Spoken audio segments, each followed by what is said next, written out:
Yeah, maybe a degree cooler. Because after that presentation, we might see the play giveaway before that.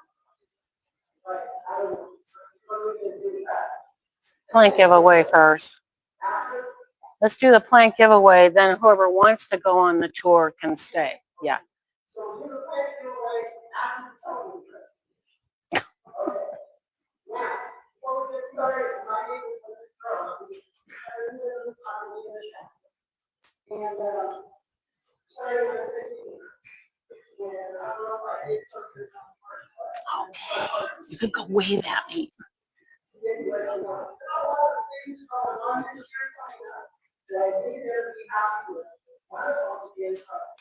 More stories. So that's anyway, so this is where we meet, the Nazarene Church. Our address is on the wall. And meeting always, I can start this.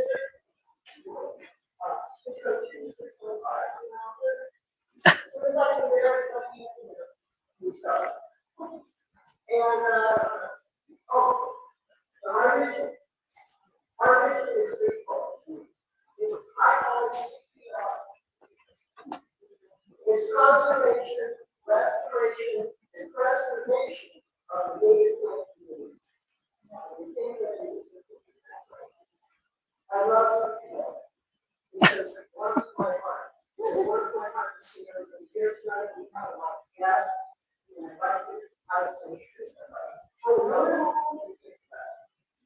but also, I'd like to tell you, starting off in September, we're going to have a few changes in the common law. So this is okay.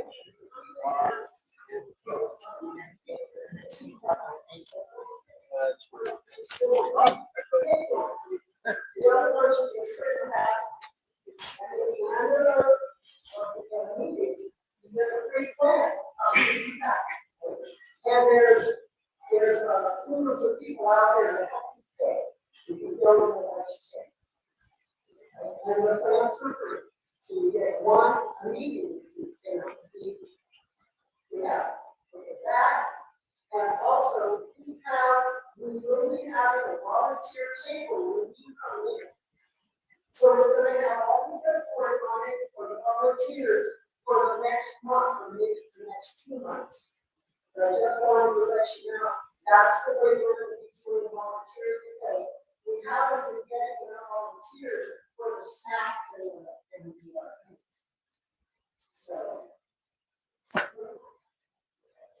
so those hopefully those reports are going to have a host that is going to be hosting that festival, and that person will be in charge of putting together the volunteers and all the working class.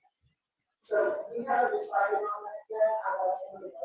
We want people working on this stuff. Just when you have, if you like to volunteer to help us do that, please post it. Okay.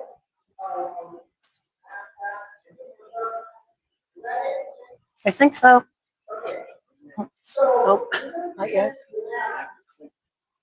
Our near and dear to our hearts is Jane Higgins, and she's going to give a Dr. Kelly's presentation.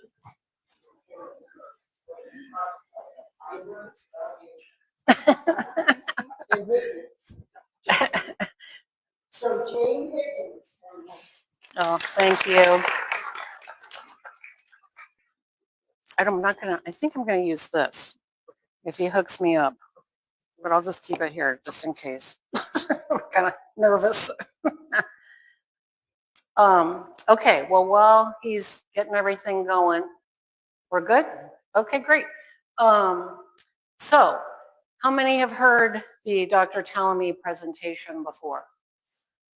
No, not everybody, so maybe a third. Okay, well, as you notice, I'm not Dr. Talamy.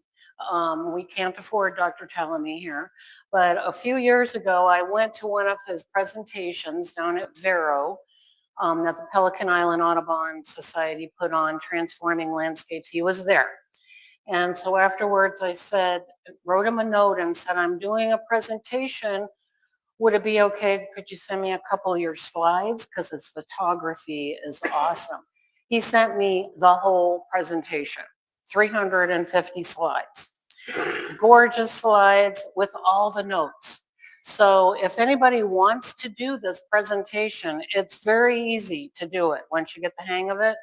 I've given it out to a lot of people, highly encourage sharing it.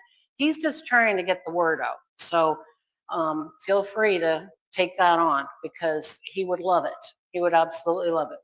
So Dr. Talamy, if you don't know, is a professor of entomology up at the University of Delaware. He's a famous entomologist. And before I get too far, do we have any science people in the room? Like science major kind of people? Somya, okay. Because I'm not a science person. I do my best, but I'll probably butcher some science terms. So just, I ask for forgiveness up front here, okay? Okay, so we're gonna get going here. I think I got all my intros out of the way. Okay, so let's see if I got this going right here. Oh, too far. Too far. I'm going the wrong way here. Okay. Okay, is anyone familiar with this bird? Anyone traveled to Costa Rica at any point? Pardon me? Quetzal, yes, very good. And a quetzal, it's a gorgeous bird, as you can see here. But what's unique about this bird is it can only eat one thing, and that's avocados that are grown down there in Costa Rica. That's the only food it will eat. What's happening with the avocados, though, is that they're having a lot of deforestation, a lot of like what's happening around here, a lot of trees getting wiped out. So people are actually working to replant the avocados for these birds. Otherwise, the birds will not be able to live. Same with this jaguar. Isn't this gorgeous photography that he does? So to save the jaguar, we've got to plant these particular types of palms because this is the only kind of palm nut that the peccaries eat, this animal. And this is the animal that the jaguars eat. So it's a complete circle. Without the peccaries, there's no jaguars. Without the palm nuts, there's no peccaries. And that is not an exception. That's actually the norm of how nature works. We think we can change that because we're humans and brilliant, but this is the way it's been for millions of years, and we're not going to change it in our lifetime. So it always starts with plants. So when many people think that that only applies to the tropic regions, no, it applies everywhere throughout the entire world. And here's another example. Perhaps you're familiar with this flower. It's the phlox. If you're from like Midwest area, anybody seen this flower? You're not going to see it in Florida. And I will say that Dr. Talamy, most of his presentation is about the Delaware, Ohio area. It totally applies here, so don't think it doesn't, okay? But this flower can only be fertilized by one particular type of plant. And if you think about it, look at the middle of this plant. Let's see, right there. See that little hole there? Something's got to get into that hole to fertilize it. This big fat bee can't do it, right? Doesn't have anything that can get in there. This is what can get in there. See with that long tongue with all the pollen on it? That's the only type of bee that can fertilize this flower. Other bees can come and go, but this is the one that's going to fertilize it. Same with the snowy, oops, I think I had it wrong. Yep, same with the snowy clear wing caterpillar that needs coral honeysuckle. So again, we don't think of animals having specialized relationships with plants, but they do. They really do. So who here has seen a chickadee? Come on, I know we got some northerners here. Hardly anybody's from Florida, right? Uh-huh. Oh, okay. Come on, it's okay. That's okay. um, so he's going to talk a lot about the chickadee, which if you have seen this wherever you've been before, it's a rather small bird. It's like about this big. It's smaller than most of our birds. People think chickadees eat seeds, but actually they don't.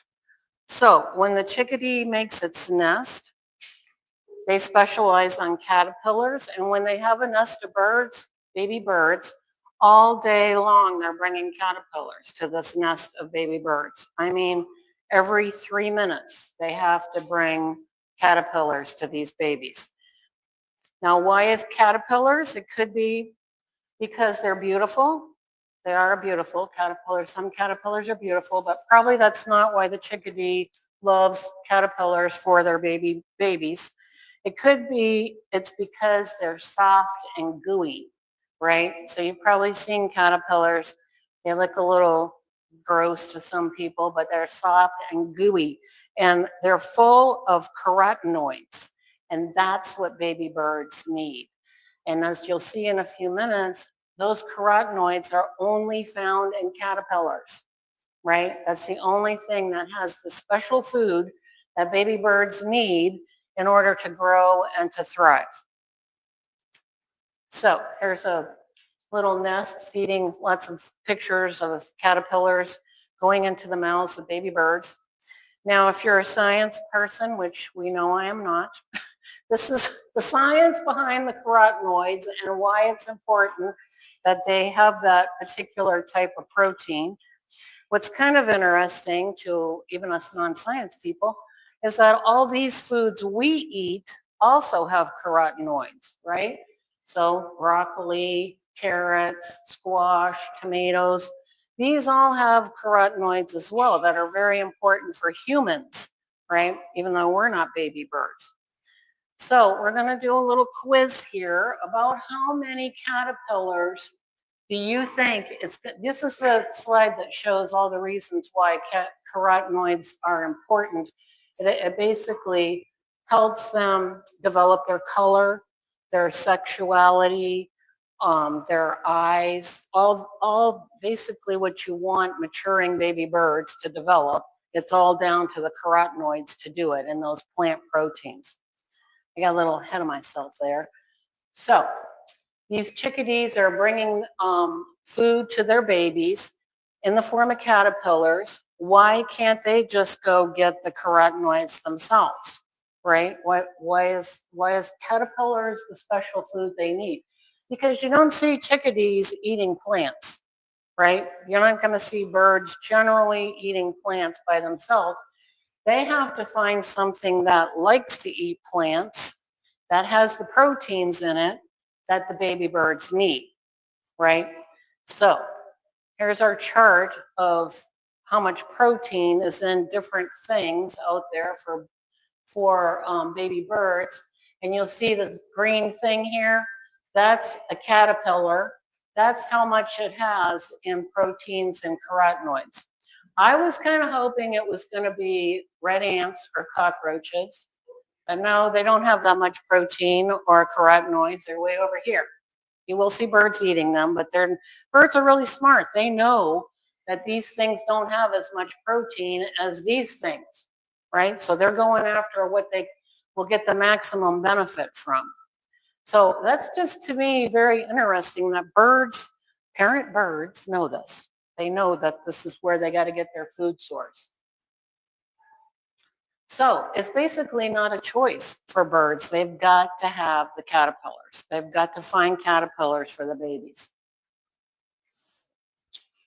So without caterpillars, there's not going to be any chickadees. And again, this example applies to any bird species. It's not just chickadees, it's any birds, okay? Very few birds do not need them. So how many caterpillars does it take to make a nest of chickadees to feed a nest of baby birds? Anybody got a guess? Down front here, you smart young people, got a guess on how many caterpillars does it take to feed a nest of baby birds? 20 pounds. 20 pounds? 20 pounds? Okay, I haven't seen it in poundage, but okay. You know the answer. Okay, so here's a little bit of math for you. The parents have to deliver food every 3 minutes. So that's 30 caterpillars in 27 minutes.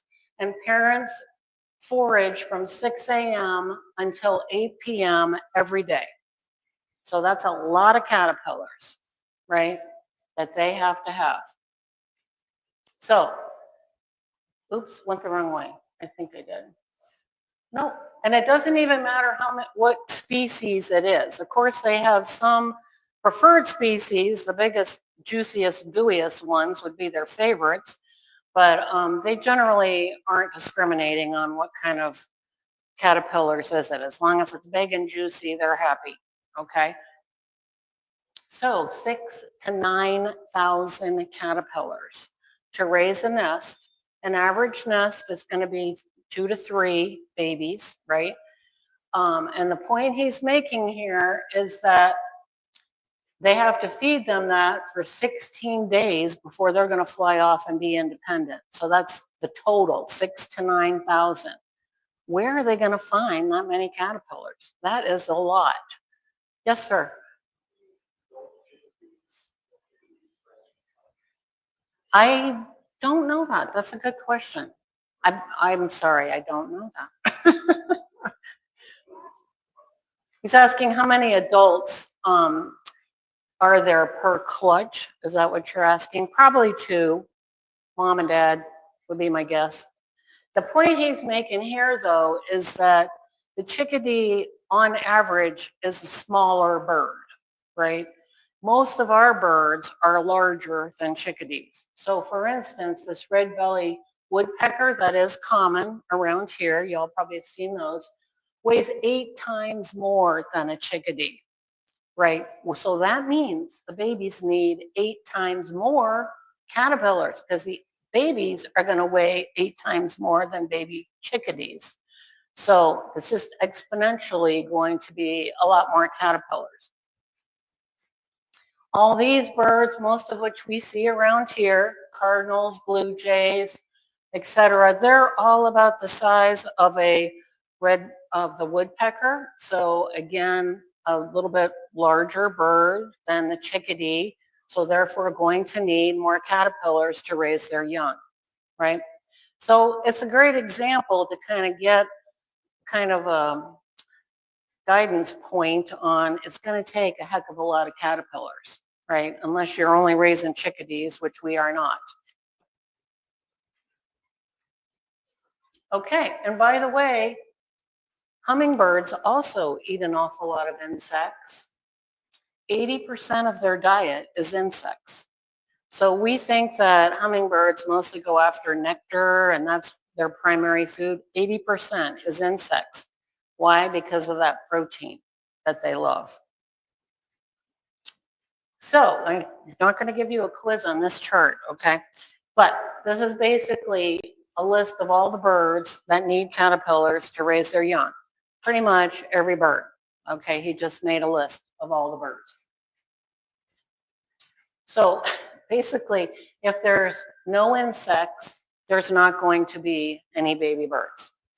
This nest here, probably messed that up again. Okay. This nest here on the left, that's a nest of dead baby birds because all they had to eat was bird seed. And as we just heard, that's not going to cut it for baby birds.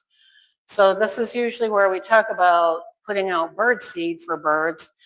It's great if you do that during the winter time, but when it comes to baby season, we ask people, please be a little more judicious about not putting out so much bird seed because they need to go get the caterpillars. And you're going to find out how to provide all those caterpillars in just a few minutes. But the bird seed is not the way to do it. I know we usually have some big birding people in the group. We love birds, we love the bird seed, but really you want to encourage them to be eating native plants, the native caterpillars. That's what they need. Okay. Everybody with me on that? Usually that's a point of contention here in the presentation. Okay, what types of landscapes can produce that many caterpillars? I think you might know the answer. So what Dr. Talamy has done is it's kind of leading us down this path that says, now we know that plants specialize, now we know that animals specialize on certain types of plants. So now we can figure out what types of plants do caterpillars need in order to support the baby bird population, right?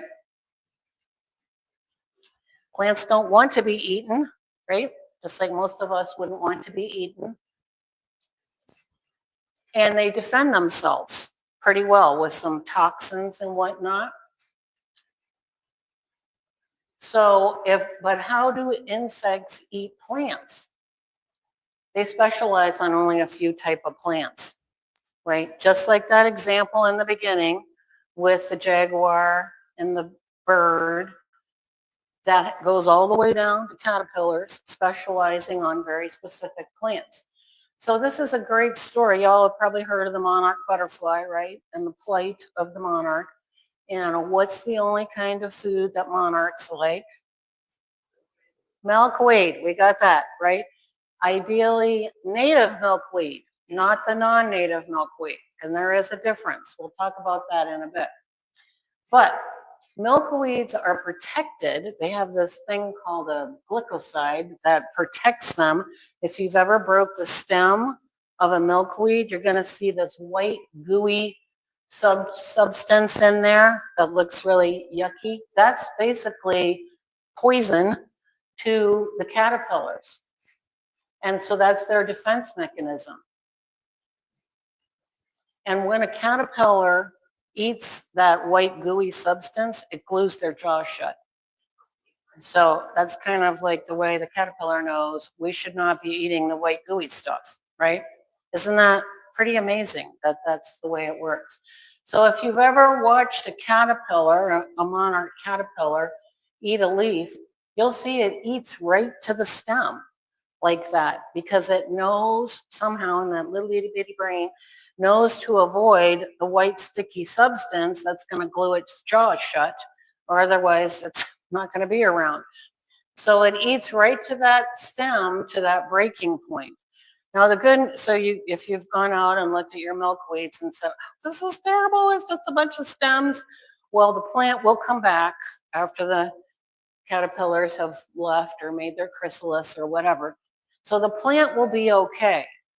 Don't worry about the plant, okay? We're in it for the caterpillars. So we want the caterpillars.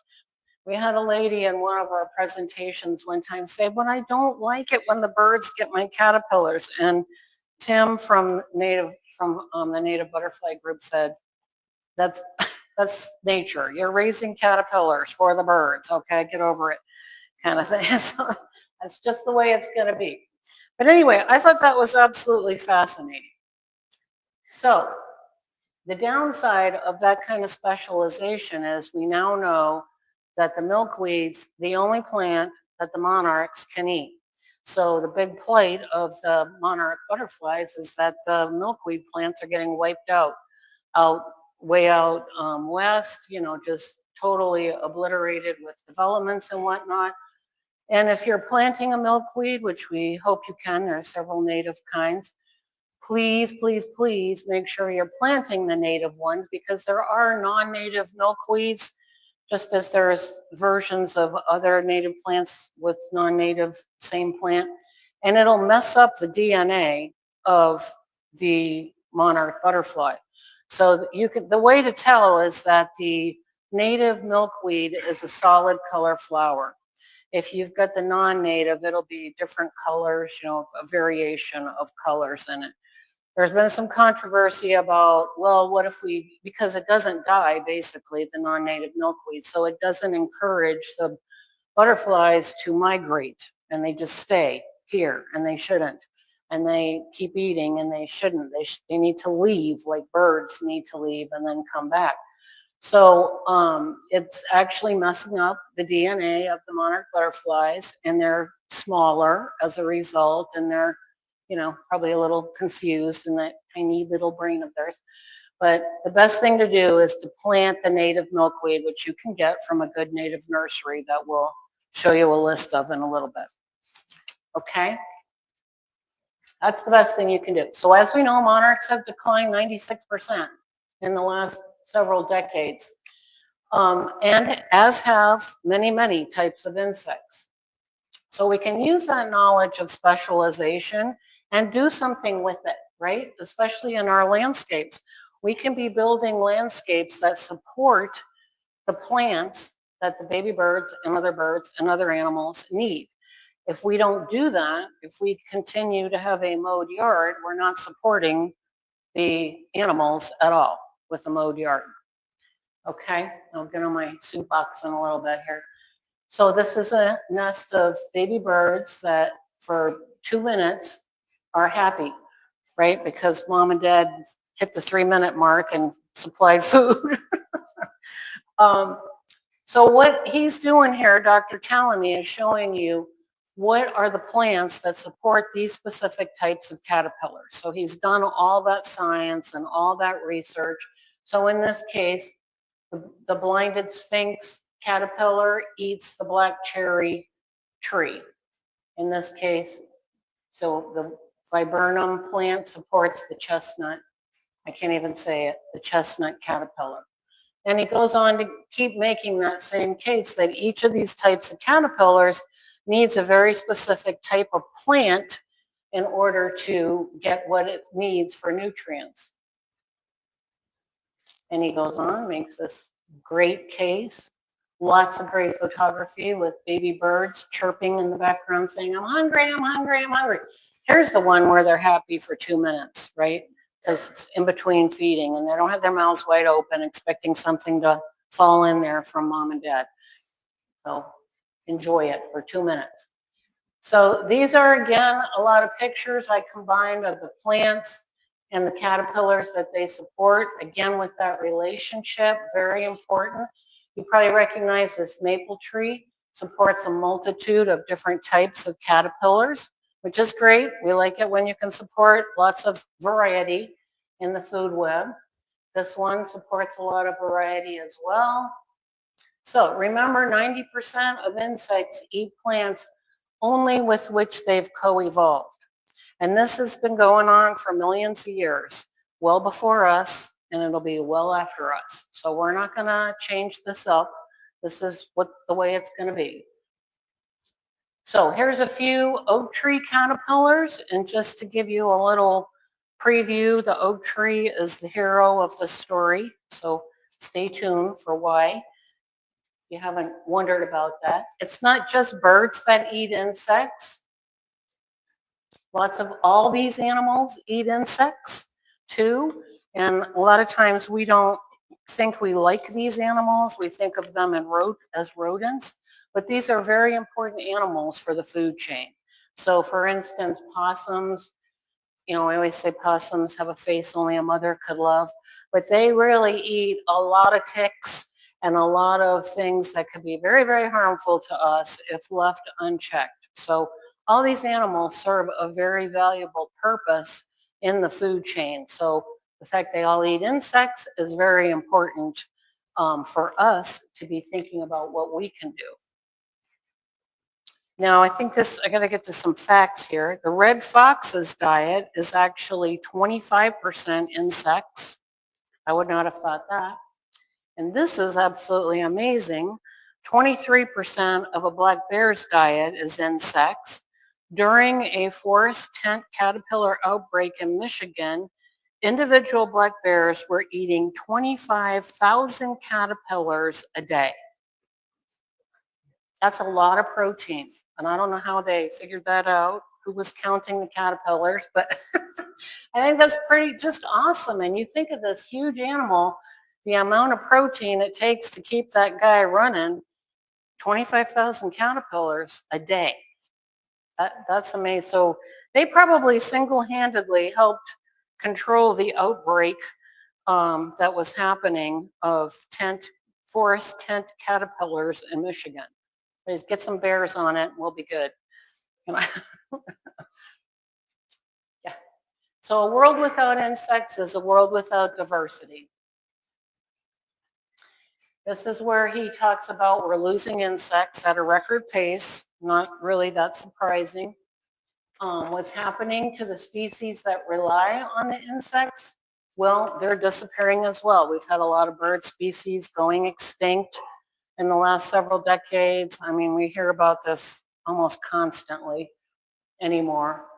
Why can't biodiversity be sustained in parks and preserves? People think that's the answer. Make more parks, make more preserves, make sure we do that.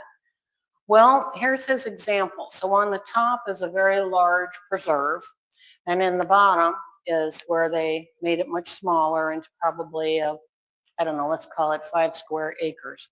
But what happens then is whenever there's a natural disaster, that smaller piece of land is going to have a much harder time recovering from it. A great example, you can see this top line is a large piece of land. This bottom line is the smaller piece of land that's not recovering as well. A great example here is a hurricane, or when we have a drought, or when we have too much rain.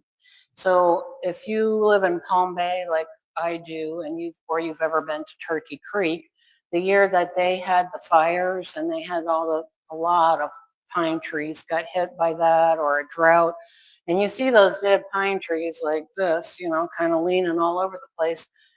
That small piece of land, I love Turkey Creek, but that small piece of land cannot recover in and of itself. It's not big enough. It's just, it's a great start. It's a great little ecosystem, but that is not the answer, right? It's a very important part of the puzzle, but it's not the answer to sustaining biodiversity. Okay, so our natural areas are not big enough. We know that. And not only that, we're fighting invasives. So everybody here familiar with invasives and how terrible they are. So this is that terrible kudzu vine that just covers everything and it chokes everything. And usually somebody will say, well, it's green. Isn't that good for wildlife? No, because it's choking out the native vegetation and the native plants and animals that rely on that native vegetation. A bird can't get through here to get its caterpillars. It'd be like if a caterpillar could get through there to get the food it needs off the tree that it specializes on, as we just learned. So when it's choking out native wildlife and native habitat, it's also choking out the native animals that rely on that, okay? So always a big mission. Dr. Tellamy is big on it. Be diligent about the invasives. Make sure you're getting rid of them. There's even some non-native plants that look like natives that will be on the invasive list. So we all know some of the most popular invasives, like the red pepper, but then there's some other ones you can still buy in stores, like that petunia, and other things like that. So there's a website to go to. You really have got to do your homework before you buy something thinking, oh, this is wonderful. If it's invasive, it's not wonderful. Okay, so we can measure what happens to native plant communities. This is his experiment he did in a 12 by 12 foot section of lawn that he had. And he said, okay, I'm going to mark out 12 by 12, and I'm going to choose what to plant in my 12 by 12 foot section. And I'm going to make conscious decisions about what to plant and what will support local wildlife. So he said, I could plant an oak tree, and hint, hint, I told you that's the hero of the story. An oak tree supports 410 types of caterpillars, 410 caterpillars, 19 species. So what he did on his piece of property, I can't believe he did this. He went around at his level, eye level, and counted how many caterpillars did he see on the tree, right? So he didn't get up to the top 20 feet, just eye level. On a white oak tree, he saw 410 caterpillars, 19 species on this date in 2014 on his property. So if you planted that, that's a good choice for wildlife. Or if you plant a black cherry, it supports 239 caterpillars, 14 species. Also very nice to have. Calorie pear. Anyone heard of this one? I'm ashamed to admit my brother has this in his yard in Colorado. I'm like, killing you. Okay, this guy supports virtually nothing, right? And it's invasive. And it doesn't even make pears. We'll get back to that in a minute. The burning bush supports virtually nothing, right? So if these are your choices on what to plant in your 12 by 12 foot section to support wildlife, you could be making those decisions based on the plants that support the most types of caterpillars for baby birds and other animals that eat them. Here's the calorie pear. This is why people fell in love with it, because it is gorgeous blooming, right? Again, it's not making pears. But here's what happens. It blows all its seeds across the road, and it just invaded this field, choking out all the native whatever was there, right? So it's now on the invasive list, even in Colorado. Doesn't mean that big box stores can't still sell it, but it's up to us as diligent consumers to not buy it, right? Definitely don't plant it. So if you ever hear of the calorie pear, it's like, no, don't do it. Okay, so now Dr. Tallamy is getting to the point of talking about land ownership is more than a privilege, it's a responsibility. It's up to us to choose what we're going to plant in our little 12 by 12 landscape or whatever we have. Which plants should we be sure to have in our landscapes? Well, he's done the legwork for you with a ton of students, and they've actually categorized all the plants species based on how many types of caterpillars they support, right? Which is just awesome. So way up here, oh dear, I did that again. Way up here, top left is our hero, the Quercus family. Anybody in the oak family, any oak, no matter what kind of oak, supports the most types of caterpillars. All the way down here, if you could read it, there's lots of zeros. These are all the plants that don't support hardly anything. So he's actually done this by zip code so that you can go to these websites and look up your zip code and get that list of what's in the top left corner that supports the most all the way down to what supports the least. Several of these websites too, and I'll have this again at the end, also break it down into types of plants like trees, shrubs, flowers. So, you don't have to wade through all the plants if you're just looking for some wildflowers. So, awesome resource. Gosh, I wish I'd had this when I started out. So, Audubon website, National Wildlife Federation, and of course, Florida Native Plant Society. All very, very reputable resources, okay? I just want to throw that out there. Very reputable. Okay, so what we could be doing is helping to make some foraging hubs in our neighborhoods, even in an HOA. So most of you, if you're young, you might not have ever seen this in the back of an airline seat, but for those of us, you've probably seen this. This is a hub of the airline flights, Atlanta here, of course, is a big hub. And the point he's making here is that basically this is how birds are looking for food. So they know to go find the native oak, cherry, pine. That's their foraging hub. They know to avoid all the non-native species, and they go zero in for the ones that are in that top left-hand corner that support the most variety of caterpillars, which I think is pretty cool. And again, it's circled up here, top left corner. Those are the ones that the birds know to go after. So if we could basically be planting our yards to support a very, very high percentage of diversity if we were going after that top left corner, is his point. We'll get to another slide that shows what happens kind of when we don't. Oaks support 557 species, ginkgos 5. So these are the choices that we're making in our landscapes. Native prunus supports 413. This guy, none. None, 2 species, virtually none.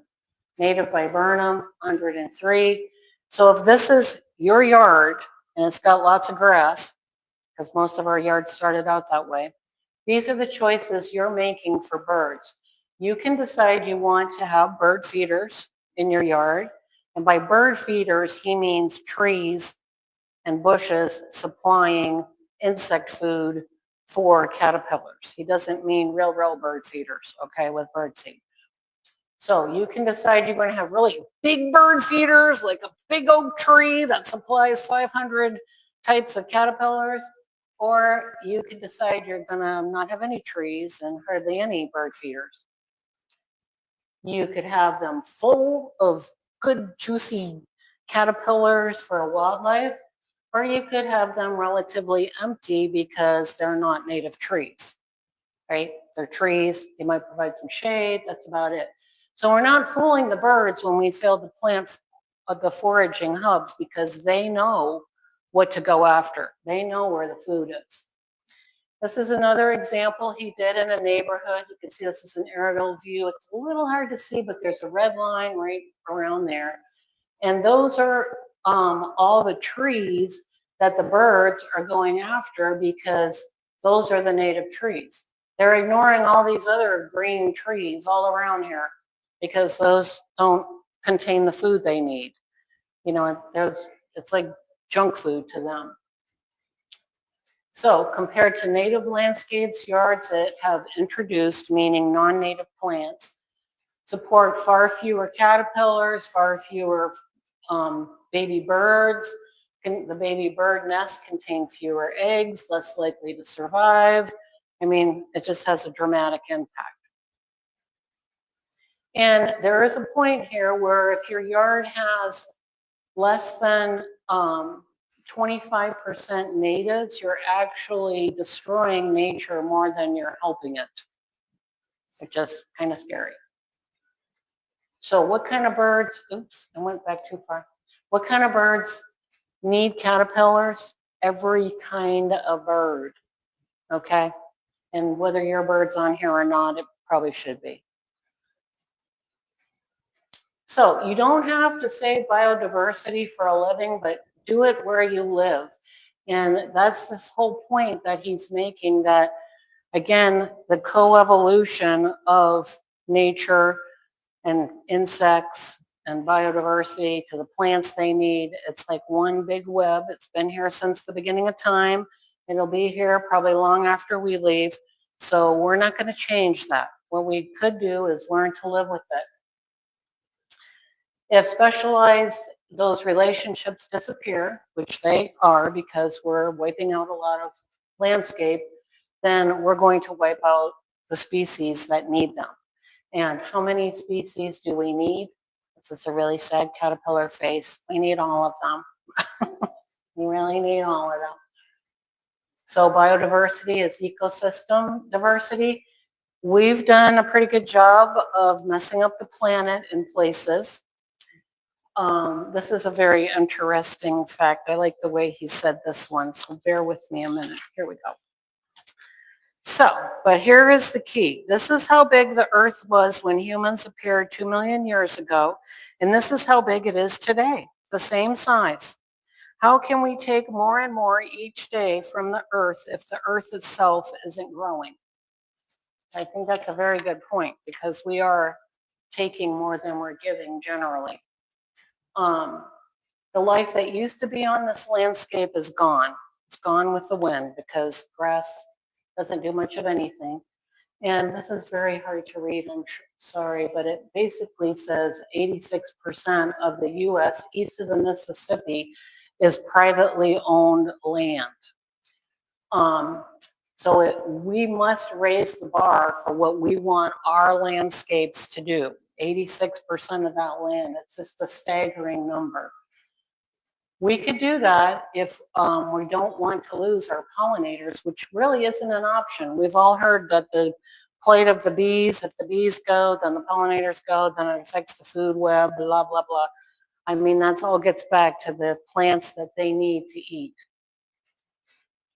So if you think that, oh, you can have a nice mowed yard and you'll get the resources that nature needs from your neighbor, that's probably not going to happen if you're in this kind of a subdivision and your neighbor also has a mowed yard, right?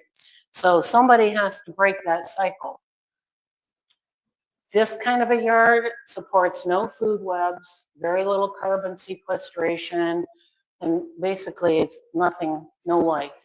So he's just asking us to think a little differently about how we choose our plants.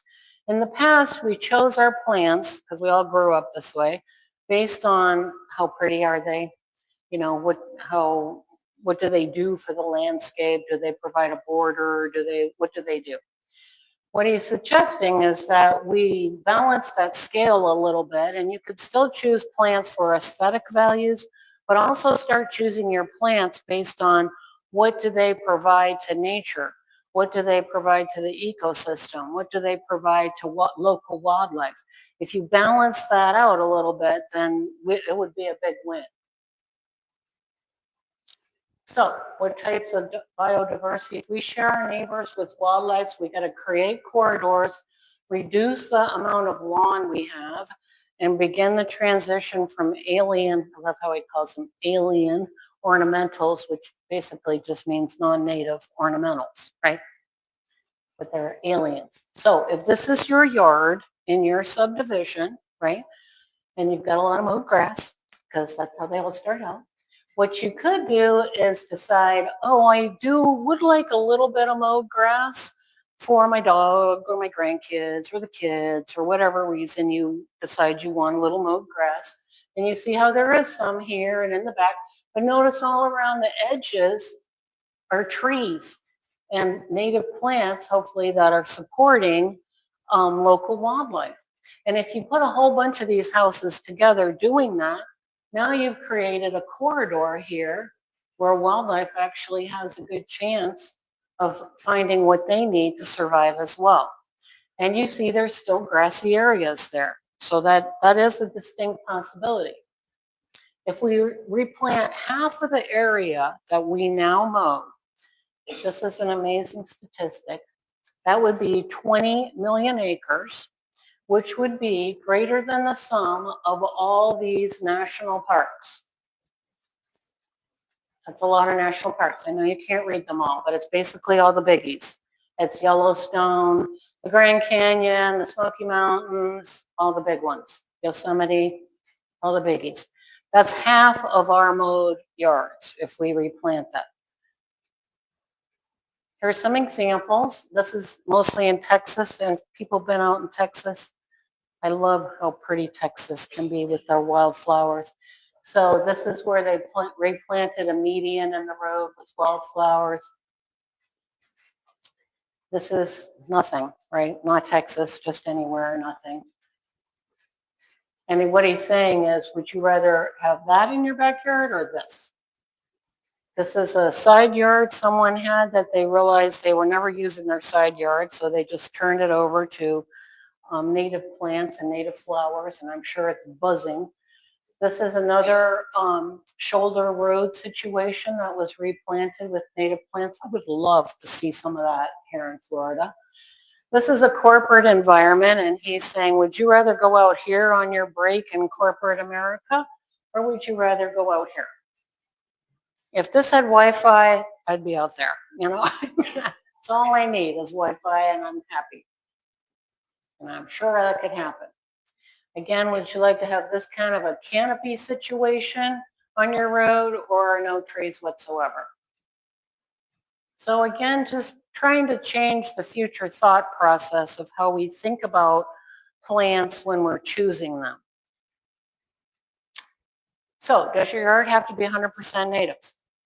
No, it does not. But this is one of my favorite slides. Okay. So what this slide is saying is, for all the non-natives in your yard, think of them as statues. Think of them as you're going out in your yard and you're going to the museum, because that statue is only there for your personal enjoyment. It is adding no value to wildlife. It is just there for you to look at, right? And when you look at your yard that way, I know it has prompted me to get rid of quite a few non-natives, because do I really need that enjoyment out there? I hardly ever go out there this time of year. It's too hot. So at least make it useful for something out there. So really, when you go home and you go out in your yard, you go, I really need that azalea bush, that hibiscus, I mean, they're beautiful plants. And yes, you could have some of those, but let's balance it out a bit, because a yard of all statues like this means it's not supplying any food for local wildlife. So this sticks with you a little bit. You'll think about it hopefully next time you go out in your yard. How do you know when you've succeeded? Well, you'll see some very weird bugs out in your yard, and you'll be like, wow, where did those come from? You'll also see some munched on leaves like this. And what is so truly amazing, when you think about an oak tree and it's got 500 types of caterpillars on it, you're like, gosh, how is that thing still looking green? Because that's a lot of munching by caterpillars. But when you stand back, that tree can support that. And oak trees generally always look green. So you'll see some weird bugs. You'll also hear some baby birds squawking, because the parents know to build their nest someplace where there's a good food source. So if you have an oak tree or a couple oak trees and you've got a good food source, you'll have baby bird nests, and you'll hear them squawking every 3 minutes, right? Because now we know that's how often they got to get fed. So at first that noise was a little irritating to me, but when I realized that's what was happening, I was like, okay, I'm glad they're here. I can deal with this. I'm glad they're here. Very glad. So we can only save nature if we learn to live with it. This is a quick story of the Atala butterfly. And how it accidentally got saved from extinction accidentally, which is amazing. This is the chrysalis and the caterpillar. They're bright red. So you're thinking a bird could zero in on this pretty easy, right? Because they're going to be able to see this guy. So everyone familiar with the Kunti plant? Kunti, great plant. You'll see some out here that we planted. Awesome plant. I mean, what a great plant.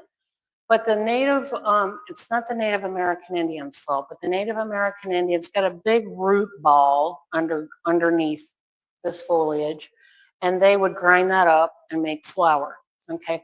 Not the Native American Indians' fault, it's the settlers. The settlers overdid it, made factories, you know, the whole 9 yards. Just about took the Kuntis to the point of extinction, and which therefore would take the Atala butterfly to the point of extinction, because now we know that there's a very specialized relationship, and the Atala butterfly has to have Kuntis. That's all they like to eat. So they tried to find an Atala butterfly. They couldn't find one. You know, it looked pretty grim. But guess what? The landscapers saved the day, because they found this plant, which was a true miracle. This plant is so awesome. It stays like this high, always green. You never have to trim it, like this high, this big around. I mean, the city of Palm Bay thinks you need to trim them in the median, but you do not need to trim them, okay? Always green, always looks great. And doesn't this look beautiful? So guess what? The Atala butterflies have come back because of landscapers.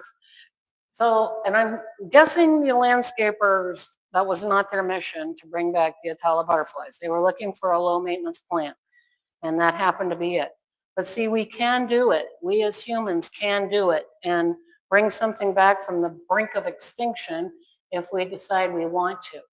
So what Dr. Talamy is saying is nature is fairly forgiving and is always willing to give us one more chance. Baby birds definitely want us to.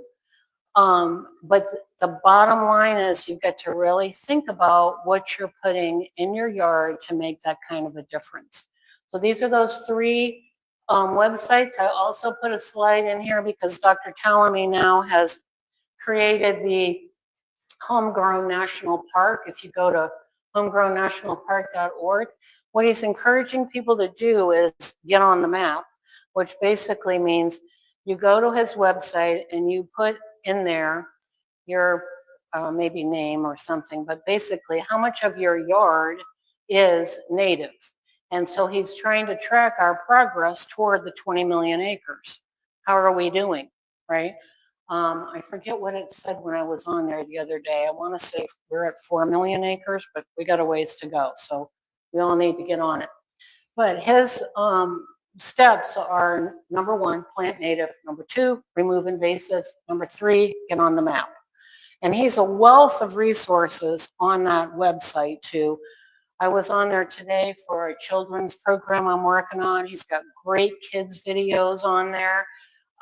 Just resources for everybody. So I'd highly encourage you to get to his website for whatever questions you might have on education.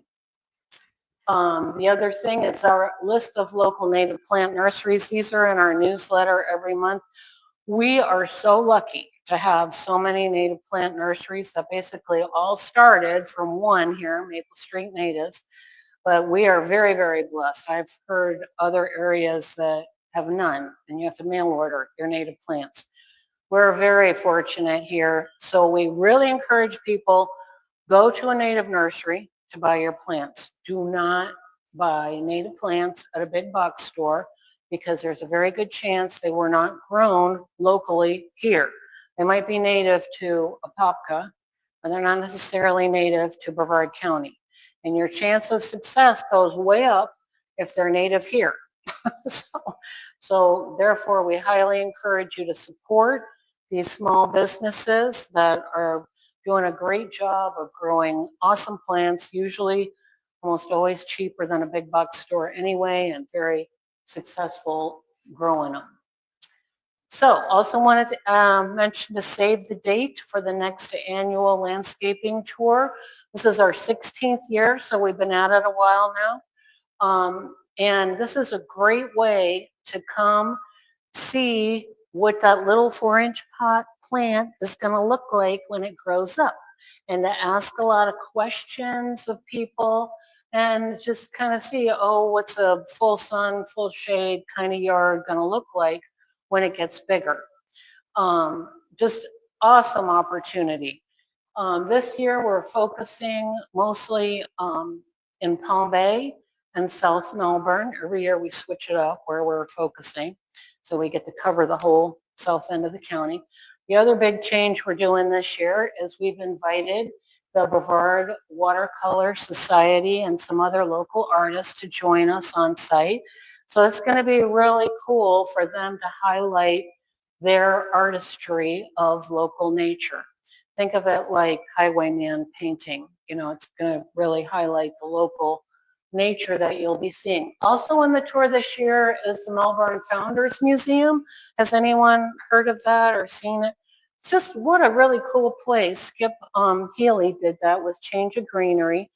And they moved this house that actually the founders of Melbourne, actually originally it was called Crane Creek. It was not called Melbourne, but it was founded by 3 Black families, and this house was, it's the original house. They had to move it, but they moved it over to this location that you can see. And it's absolutely pristine inside. It's amazing. You're like in a time capsule. Great information on Florida history, and it's now been landscaped with all Florida native plants that would have been indigenous to this area way back then in the 1800s. So just, yeah, a huge opportunity. The museum is going to be open That day, you'll notice this year for the first time, it's going to be on a Sunday. So I highly encourage you to spend a little bit of time. Probably could do it in less than an hour to see the museum. And we're always looking for sponsors. One of our big sponsors already this year is the native butterfly flowers, and we love these people. If you know of anyone else that is interested in being a sponsor to help us out, the proceeds of the landscape tour do go right back into creating native gardens like this one here that hopefully you might hang around and see at the Nazarene Church. So we put that money into native gardens. We're not in this to make a lot of money. We're in it to get more native gardens out there. So that's what you're supporting when you come to the tour or if you decide to sponsor it. So that's pretty much it for Dr. Talamy. Any questions that I could attempt to answer or ask the science people to answer? Anything? Yes, ma'am.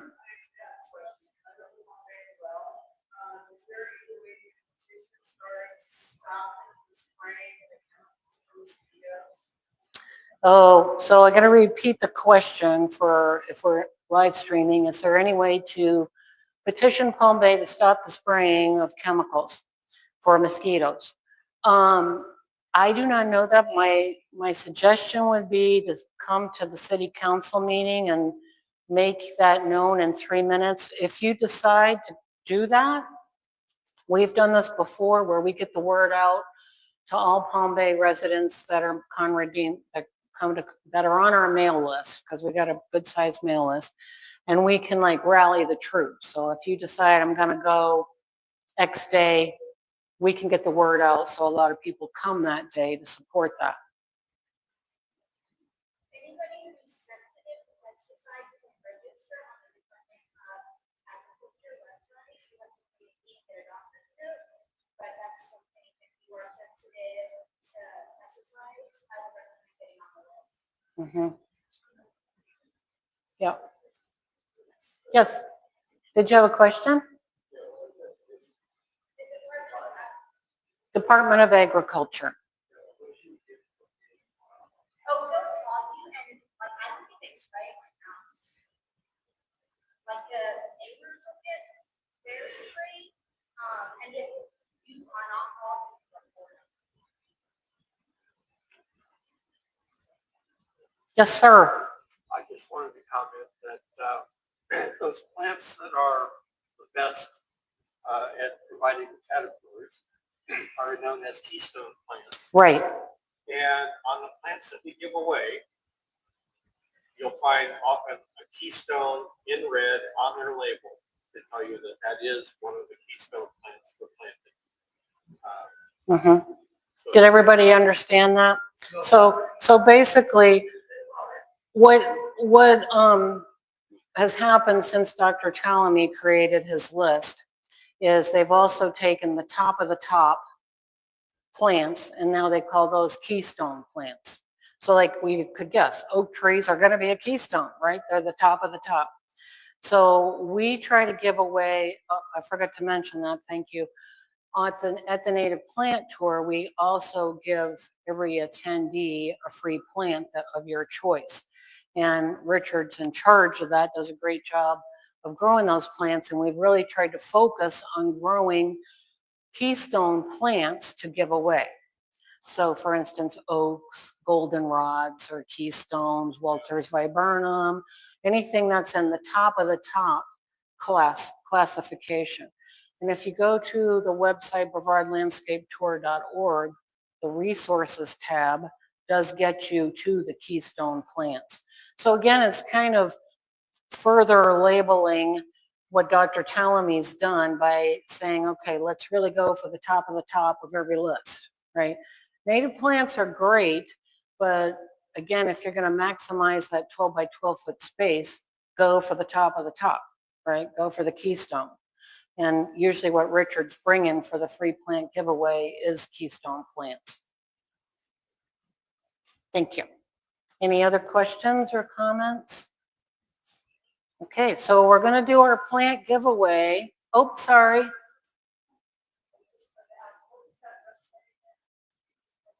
The BrevardLandscapeTour.org.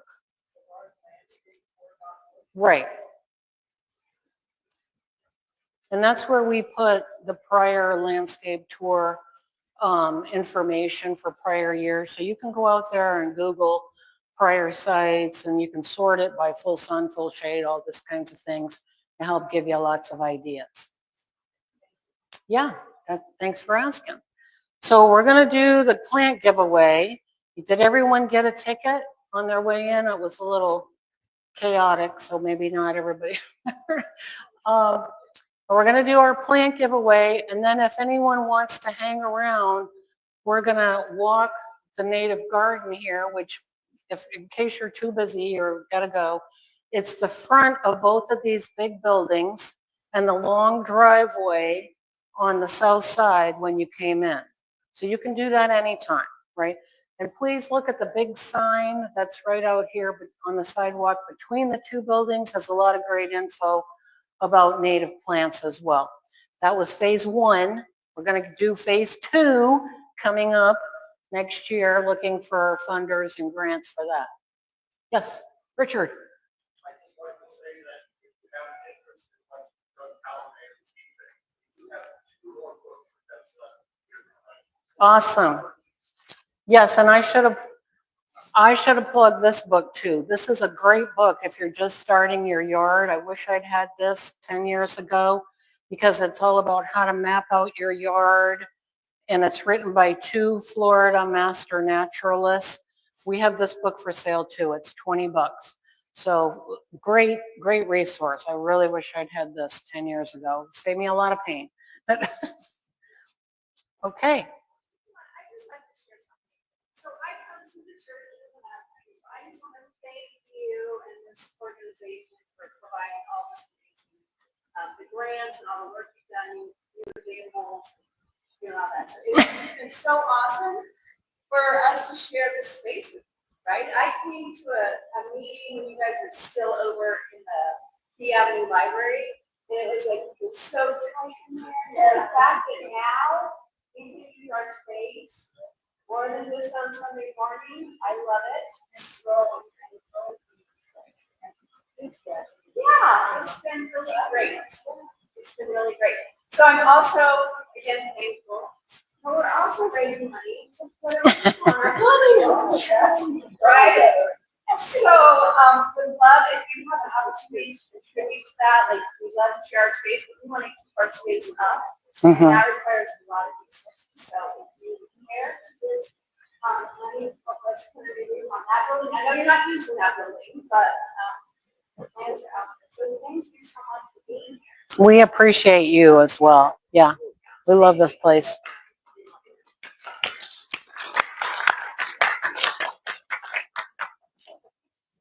Okay. Did everybody get a ticket? Yep. Okay. Oh, sorry. No, I was going to unmic here. Unmic.